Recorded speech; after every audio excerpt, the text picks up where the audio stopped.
नवाब मलिक दोषी असतील तर कारवाई करू असं मुख्यमंत्र्यांनी विधानसभेत जाहीर केलं। तर मलिकांचं समर्थन का करता असा टोला विचारत फडणवीसांनी मुख्यमंत्र्यांना सवालही विचारला। नवाब मलिकांचा राजीनामा जर दोषी असतील, संबंध असतील, बघू ना काय करायचं। पण तुम्ही आरोप करायचे आणि असे आरोप केले ज्याचे तथ्यहीन आरोप करायचे आणि एवढ्या वेळा बोलायचं की जणू काही ते सत्य वाटायला लागतं।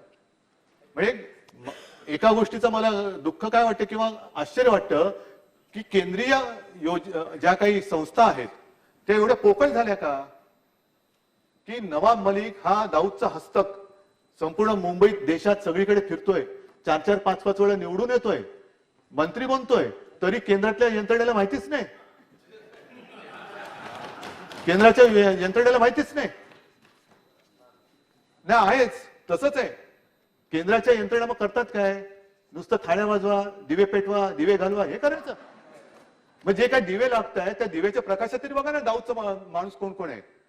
खरं म्हणजे मला मनातनं दुःख आहे की नवाब मलिकांचं समर्थन बाकी ठीक आहे कोणी केलं असतं, पण उद्धव ठाकरेजी हे त्यांचं समर्थन करतायत, मनातनं दुःख आहे। कधी कधी असं होतं सत्ता चालवण्याकरता मनात नसलेल्या गोष्टींचं समर्थन। माझा एकच सवाल आहे, बाकी जाऊ द्या, पण नवाब मलिक यांनी बॉम्बस्फोटाच्या आरोपीकडनं जमीन खरेदी करणं आणि दाऊदच्या माणसाकडनं जमीन खरेदी करणं, त्याच्यासोबत सह्या करणं, जो जेलमध्ये आहे, बॉम्बस्फोटाचा आरोपी आहे, त्याही जेलमध्ये आहे, अशा आरोपीकडनं आणि खोट्या कागदपत्रांवर अध्यक्ष महोदय याचं तर समर्थन कसं केलं जाऊ शकतं? मुंबईच्या बॉम्बस्फोटाच्या आरोपींशी तुम्ही व्यवहार करताय आणि ते पैसे चाललेत हसीना पारकरला। मला दुःख आहे, जाऊ द्यात ते काही समर्थन करतील, पण इतके वर्ष त्यांच्यासोबत राहिल्यानंतर अशा गोष्टीचं समर्थन हे त्या ठिकाणी ते करतात, याचं मला खरोखर अतिशय दुःख आहे। आणि माननीय मुख्यमंत्री या ठिकाणी म्हणाले,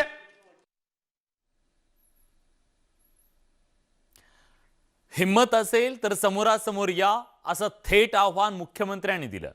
तर फडणवीसांनी त्यांना उत्तर दिलंय, सत्तेसाठी कोणत्या शकुनीच्या मागे लागलात, मग शिखंडी कोण आहे असा सवालही फडणवीसांनी विचारला। भ्रष्टाचारी आहोत आम्ही, सगळी दाऊदची माणसं आहोत, पण तुमचा सकाळचा सत्तेचा प्रयोग यशस्वी झाला असता तर नवाब मलिक आणि अनिल देशमुख तुमच्या मांडीला मांडी लावून बसले असते की नाही? आम्ही जर का तुमचा गळ्यात पट्टा बांधला असता तर जे काही तुम्ही आमच्या कुटुंबांची बदनामी करताय ही अत्यंत नीच, निंदनीय आणि अत्यंत विकृत अशी गोष्ट आहे की एकमेकाच्या कुटुंबाची विकृत बदनामी करणं। अरे सर, मर्द असेल तर मर्दासारखा ये अंगावर, बघतो तू आहे आणि मी आहे, पण तुमच्या सत्तेचा दुरुपयोग करून, तुम्ही त्या संस्थांचा दुरुपयोग करून, म्हणजे महाभारतामध्ये शिखंडीचा उल्लेख आहे, तो शिखंडी कोण होता मी सांगण्याची गरज नाही, लढण्याची ताकद नाही, मग शिखंडीला मध्ये टाकलं। आता कळतच नाही शिखंडी कोण आहे आणि मर्द कोण आहे, कोण कोणाच्या आडून लढतोय। याला मर्दपणा नाही म्हणत, नामर्दपणा म्हणतात। हिम्मत असेल तर समोरासमोर या आणि लढा। हे यंत्रणा वापरायच्या, घराघरातल्या कुटुंबियांना बदनाम करायचं, धाडी टाकायच्या। खरं म्हणजे या ठिकाणी शिखंडीचा देखील उल्लेख झाला, पण मला हे सांगा की मोदींसोबत आपण मतं मागितली आणि मग सत्तेसाठी आपण कुठल्या शकुनीच्या नादी लागलात? मग कोण शिखंडी आहे? अरे शिखंडीला पुढे करणारी औलाद नाही आहे, समोर लढणारे लोक आहोत आम्ही, समोर लढणारे लोक, प्रभू श्रीकृष्णाचे आणि प्रभू रामचंद्राचं नाव सांगणारे आम्ही आहोत।